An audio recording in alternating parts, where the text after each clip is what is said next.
Hello everyone, welcome to Insight into Economics. Today we will do the 10 more questions on the UGC NET Economics with answers. Video शुरू करने से पहले अगर आपने subscribe नहीं किया है then to subscribe the channel and press the bell icon so that कोई भी वीडियो आए तो आपको पता चल जाए. Now the first question is which of the following will be true for both monopoly and monopolistic competition in short run. सबसे पहले तो इसने किसकी बात की है, शॉर्ट रन की. सो हम बोलेंगे कि मोनोपोली और मोनोपोलिस्टिक कंपटीशन में क्या होता है. शॉर्ट रन में मोनोपोली और मोनोपोलिस्टिक दोनों का ही मोटिव होता है प्रॉफिट अर्न करना, मैक्सिमम करना प्रॉफिट को. तो इसलिए इसमें क्या होता है कि जो प्राइसेस होते हैं वो किससे ज्यादा होते हैं, मार्जिनल रेवेन्यू से ज्यादा होते हैं. So option A is the correct option that prices are greater than the marginal revenue. The next question is the consider the following matrix. इसमें हमें मैट्रिक्स दी हुई है, गेम मैट्रिक्स दी हुई है जिसमें हमें क्या बताना है कि इस मैट्रिक्स को देखकर हमें बताना है कि क्या क्या स्टेटमेंट सही होंगी. तो सबसे पहले तो हम इस मैट्रिक्स को देखेंगे. इसमें हमें दो फर्म्स दी हुई हैं ए एंड बी, दोनों की स्ट्रेटजीज दी हुई हैं advertise and don't advertise. So options में हमने देखा कि इसने क्या क्या पूछा है. इसने पूछा है डोमिनेंट और नैश के बारे में. तो हम पहले देखेंगे कि गेम में डोमिनेंट और नैश है या नहीं है. तो गेम को अगर हम देखेंगे तो इसमें नैश होता है. नैश क्या होगा कि अगर ये एडवर्टाइज कर रहा है तो बी क्या करेगा, बी विल एडवर्टाइज. और अगर ये डोंट एडवर्टाइज कर रहा है तब भी बी विल एडवर्टाइज. अगर बी एडवर्टाइज कर रहा है तो फर्म ए क्या करेगी, एडवर्टाइज. और अगर ये डोंट एडवर्टाइज कर रहा है तब फर्म ये क्या करेगी, डोंट एडवर्टाइज. सो हमें नैश तो मिल गया. तो इसका मतलब option C is the correct option. Now इसने पूछा है कि डोमिनेंट स्ट्रेटेजी. अब हम देखेंगे कि फर्म ए की डोमिनेंट है या नहीं है. नहीं, देखो फर्म में दो ऑप्शंस दे रहा है, एक तो 20 और एक 11. सो फर्म ए की तो डोमिनेंट नहीं है. तो इसका मतलब ये भी करेक्ट ऑप्शन हो गया that firm A has no dominant strategy. अब हम देखेंगे कि फर्म बी की है या नहीं है. फर्म बी क्या कर रही है, फर्म बी दोनों ही केसेस में क्या कर रही है, advertise and advertise. So B is also the correct option. अब अगर हम इसके ऑप्शंस को देखते हैं तो वो क्या हो जाएगा, ऑप्शंस गिवन है कि A and C, B and C, D only and A and B and C. So correct option is option 4, that is the A, B and C all are the correct option. Now coming to the third question. Third question says that in the context of oligopoly, consider the following statement. Oligopoly क्या होता है, oligopoly ऐसी firm होती है जिसमें few sellers और few buyers होते हैं. So oligopoly में कूनॉट और स्ट्रैकलबर्ग आता है. कूनॉट क्या कहता है कि simultaneous games हैं. जब साइमल्टेनियस गेम्स की बात करते हैं तो कूनॉट होता है, और जब सिक्वेंशियल की बात करते हैं तो कौन होता है, स्टेकलबर्ग. सो ओलिगोपोली में दोनों ही इक्विलिब्रियम क्या होते हैं, नैश इक्विलिब्रियम होते हैं. So the correct option for this is both A and B are correct option. Now coming to the fourth question. Fourth question में क्या है कि लिस्ट को मैच करना है. एक में कंसेप्ट गिवन है और एक में इकोनॉमिस्ट गिवन है. So profit as a dynamic surplus ये हमें किसने दिया था, ये हमें दिया था जेबी क्लार्क ने. That is the options. Option A का सही आंसर है फोर्थ. और जो ऑप्शन बी है that reward as a innovation, innovation किसने दिया था, शुमपीटर ने. तो बी का ऑप्शन है फर्स्ट ऑप्शन.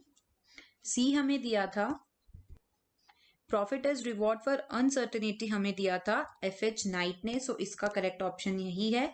और डी हमें दिया था एम कालिकी ने.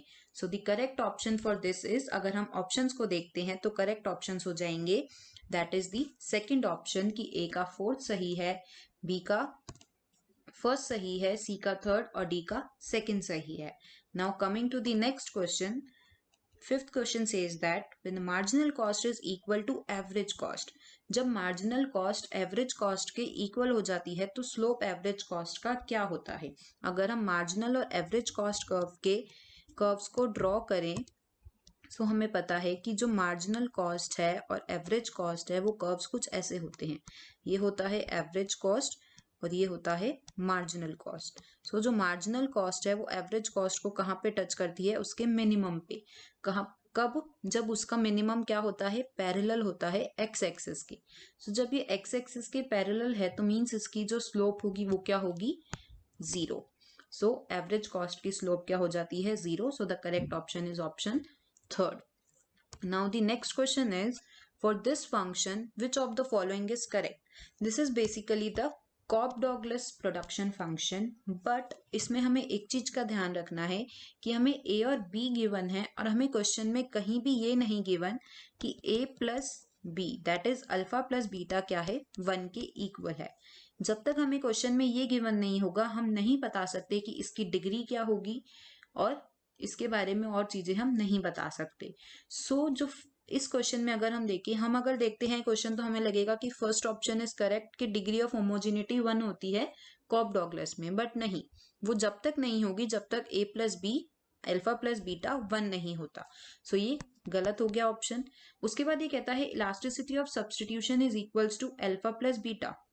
होमोजीनियस कॉब-डॉगलस में जो इलास्टिसिटी ऑफ सब्सटीट्यूशन होता है वो होता है हमेशा इक्वल टू 1, बट हमें नहीं गिवन कि a plus alpha plus beta की वैल्यू 1 है, तो इसलिए ये ऑप्शन भी क्या हो गया, गलत हो गया. नाउ कॉब-डॉगलस में जो आउटपुट इलास्टिसिटी होती है विद रिस्पेक्ट टू कैपिटल वो होती है जो k के साथ कोफिशिएंट होता है दैट इज अल्फा और जो l के साथ होता है दैट इज बीटा, वो होती है लेबर की elasticity. So this option is correct option that output elasticity with respect to capital is alpha. So the correct option for this is option 3. Now the next question, seventh question says that when an information asymmetry is observed after an agreement is obtained between individuals, जब information asymmetry आती है agreement के बाद तो उसे क्या बोलते हैं. सबसे पहले हम क्वेश्चन में जो हमें ऑप्शंस में गिवन है टर्म्स उनको देखते हैं. सिग्नलिंग का मतलब होता है सिग्नल्स देना, कि जो कंज्यूमर है वो सेलर को सिग्नल्स दे रहा है. मॉरल हजार्ड का मतलब होता है जब इंश्योरेंस पॉलिसी खरीदने के बाद लेने के बाद वो मॉरली उन चीजों को गलत कर रहा है ये सोच के कि लॉस ज्यादा नहीं होगा, that is the problem of moral hazard. But अब इसने जो क्वेश्चन में बात की इंफॉर्मेशन असिमेट्री, ये क्या होता है, ये होती है प्रॉब्लम एडवर्स सिलेक्शन की. This is the problem of adverse selection. So इसमें से कोई भी ऑप्शन सही ऑप्शन नहीं है. So third is correct. अगर इसमें पूछा जाता एडवर्स सिलेक्शन तो वो करेक्ट ऑप्शन हो जाता. नाउ द एट्थ क्वेश्चन में एक डायग्राम गिवन है डिमांड से रिलेटेड. तो इसमें पूछा है कि after the price change the price line shifts from P Q to P Q dash and consumer comes to equilibrium at point B instead of A. So इसमें पूछा है कि पोटैटोज के लिए क्या स्टेटमेंट सही है.